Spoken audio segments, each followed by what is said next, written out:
काही मूर्ती सापडलेल्या आहेत आपल्यासोबत विलास माने सहाय्यक संचालक। मला सांगा, आपण सकाळपासून याचा विचार करतो तो काय असेल, आता भुयार खोदून आत जाऊन झालेलं आहे, काय काय सापडलेलं आहे नेमकं, मूर्त्याचं डेटिंग कधीचं असू शकतं? नाही, आपण बघितलंच की त्याच्यानंतर ते स्वच्छ करून आम्ही आतमध्ये गेलो। आतमध्ये सुरुवातीला फार काही दिसत नव्हतं, काळोख होता, माती वगैरे होती, झाडे वगैरे होते। ते काढल्यानंतर आम्हाला असं लक्षात आलं की एक आतमध्ये 5 फूट बाय 5 फूट आकाराचं आणि 6 फूट उंच असं एक तळघर आहे।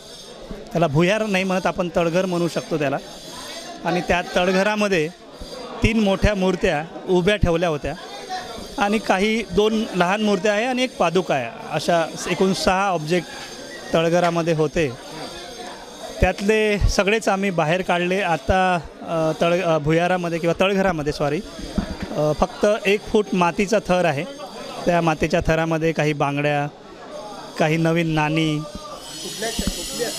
नाणी तर मॉडर्नच आहे, जवळपास पुराणी आपण जे 70-72पर्यंत जी वापरलेली नाणी आहे ते 5 पैसे, 25 पैसे, 10 पैसे अशी आहे। काही मातीच्या बांगड्या पण आहे, काचेच्या बांगड्या आहे। ते स्वच्छ करणं बाकी आहे। मूर्त्या काढल्यानंतर असं लक्षात आलं की त्यात 2 विष्णूच्या मूर्त्या आहे। वैशिष्ट्य म्हणजे असं की सुरेख उभी मूर्ती आहे, स्थानक मूर्ती आहे। एक 3 फूट 10 इंची मूर्ती आहे आणि 4ही हातामध्ये आयुध आहे। आयुधाची ठेवण जर बघाल तर शंखचक्र, पद्मगदा असं वेगवेगळे आयुध आहे। दोन्हीही मूर्तीची आयुधाची रचना ही वेगवेगळी आहे, त्यामुळे दोन्हीही वेगवेगळे विष्णूचे अवतार आहे। आम्ही थोडा डिटेल अभ्यास केला तर लगेच लक्षात येईल की तो नेमका कुठला अवतार आहे। आणि एक जी मूर्ती आहे ती आम्ही त्याला महिषासूर मर्दिनी म्हणतो। खाली महिषाचा वध करताना जसं जगदंबेची मूर्ती आहे, तुळजाभवानीची, तशी ती मूर्ती आहे। ह्या 3 मूर्त्या फार सुरेख आहे। एकंदरीत आयुधाची ठेवण झाली किंवा मूर्तीची ठेवण झाली, चेहऱ्याची ठेवण झाली, त्याच्यावरून ते 16व्या शतकातली वगैरे मूर्ती असण्याचा प्राथमिक अंदाज आहे। त्यानंतर पुरातत्वज्ञ किंवा मूर्तिशास्त्रज्ञ त्यांचा एक विशेष आम्ही मदत आणि सल्ला घेतल्यानंतर त्याची डेट काढण्यास मदत होईल आम्हाला। निश्चित असं सांगणं उचितही होणार नाही, परंतु एक भग्न तर आहे काही प्रमाणात, पण काही चांगल्याही स्थितीत आहे।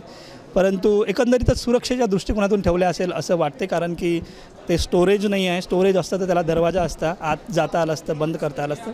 हे वरती फरचीनं बंद केलं असल्यामुळे सुरक्षेच्या दृष्टिकोनातून ठेवून नंतर बंद केल्याचं दिसून येते। थोडक्यात आता शोध संपलाय, अजून माती काढणं बाकी आहे, तर अर्धा 1 तास नंतर काय मिळेल सांगता येईल? मातीत काही असू शकते,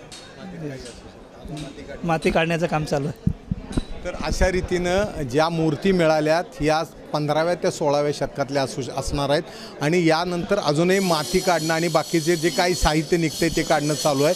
सध्यापर्यंत 3 मोठ्या मूर्ती सापडलेल्या आहेत, त्यातल्या 2 व्यंकटेशाच्या आणि एक महिषासूर मर्दिनीची मूर्ती आहे आणि या मूर्ती 3.5 फुटापासून 2.5 फूट एवढ्या आकारात आहेत। आता या पूर्ण सफाई झाल्यानंतर नेमकं यात काय सापडलं हे समजून येणार आहे। कॅमेरामन सचिन जाडेसह सुनील दिवाण, एबीपी माझा।